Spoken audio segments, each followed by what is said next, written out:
When people talk about the civil rights movement, they usually remember the faces in the spotlight. But behind some of its most important actions stood Bayard Rustin. He was a strategist, organizer, and advisor whose leadership was often invisible, yet essential. He was not the face of the movement, but he was one of the minds that made it move. Today, through his life and work, we can see that leadership is not only about being seen. Sometimes it is about making history possible from behind the scenes.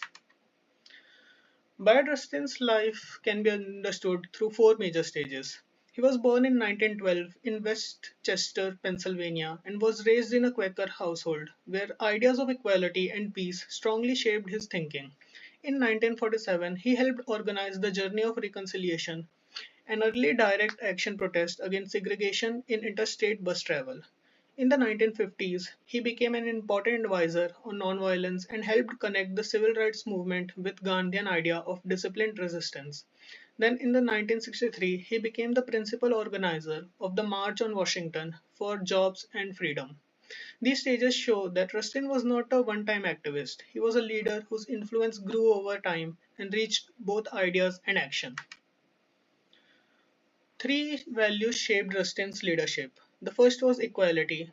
Rustin believed that every person deserved dignity and justice, and this belief remained central throughout his life. The second was nonviolence. For him, nonviolence was not passive weakness, it was a disciplined and courageous method of resistance that required self control and strategic thinking. The third was discipline. Rustin believed protest had to be organized, purposeful, and controlled.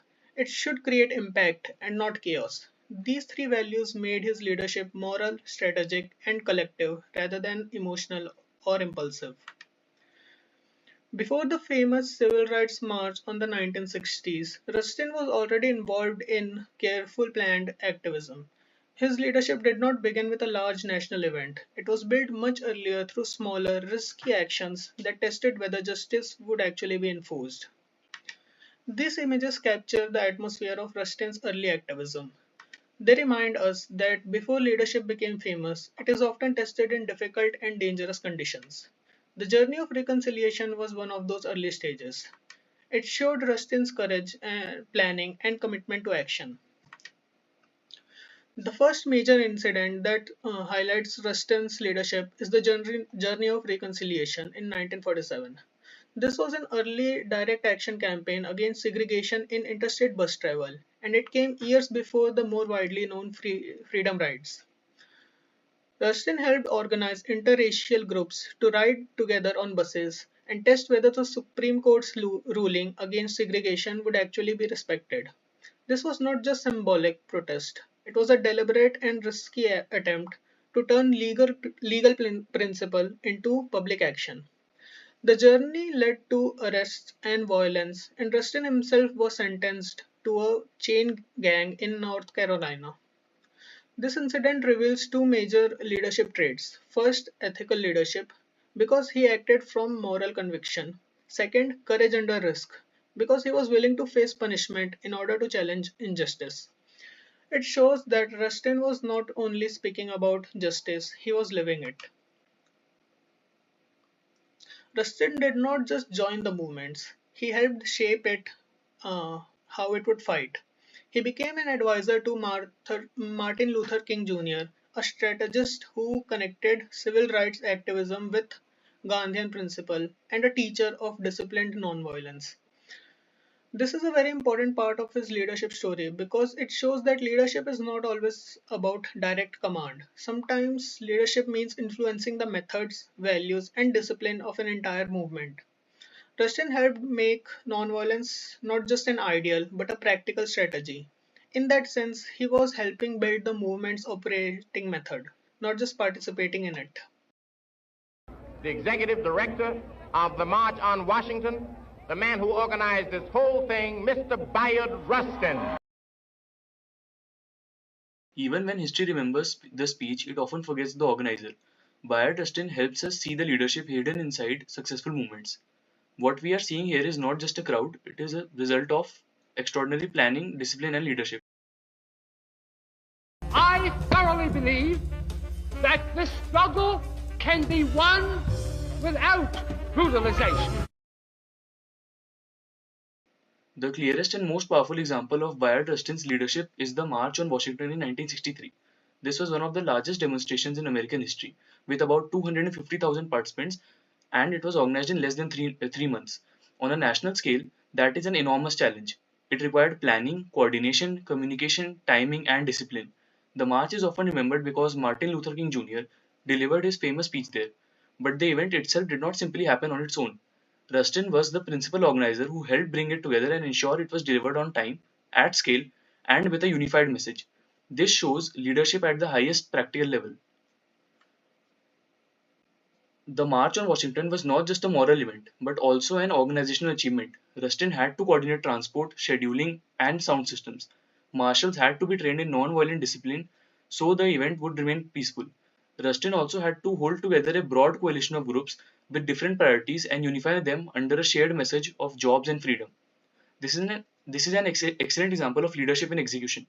It shows that real leadership includes not only vision but also operational excellence.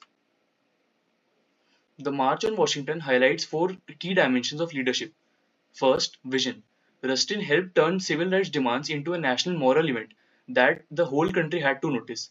Second, strategy. He designed the structure, timing, and message of the march with great precision. Third, coordination. He aligned organizations and stakeholders that did not always have the same interests. And fourth, execution. He helped deliver a peaceful and disciplined mass demonstration. Rustin was not the most visible person at the event, but he was one of the main reasons it worked. He shows that leadership is often found in making collective action possible. Bayard Rustin can be very connected very clearly to several theories from basics of leadership. First, transformational leadership. He helped reshape social frustration into purposeful collective action. He did not simply react to problems. He helped turn them into organized movements. Second, servant leadership. Rustin often worked in background and prioritized the success of the movement over his own public recognition. Third, ethical leadership. His work was grounded in equality, justice, and non-violence, and his leadership was inseparable from his moral values. Finally, strategic and participative leadership. Rustin led not by commanding from above, but by planning, negotiating, coordinating, and building coalitions. An important question is why Bayard Rustin remains less known than many other leaders of the civil rights era. One reason is that he worked behind the scenes, and public memory usually celebrates visible speakers more than planners and organizers. We remember speeches, crowds, and symbolic moments, but not always the person who designed the event. Another reason is that the prejudice limited his visibility. Attacks tied to his sexuality and political associations often kept him away from the spotlight, even though many leaders depended heavily on his ability. Rustin reminds us that leadership and public recognition are not the same thing.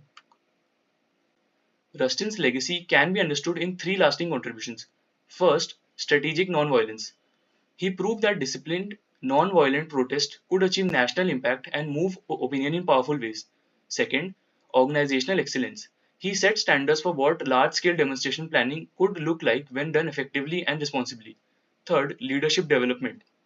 Rustin did not only organize events, he influenced a generation of activists, organizers by shaping how movements planned, disciplined themselves, and acted collectively.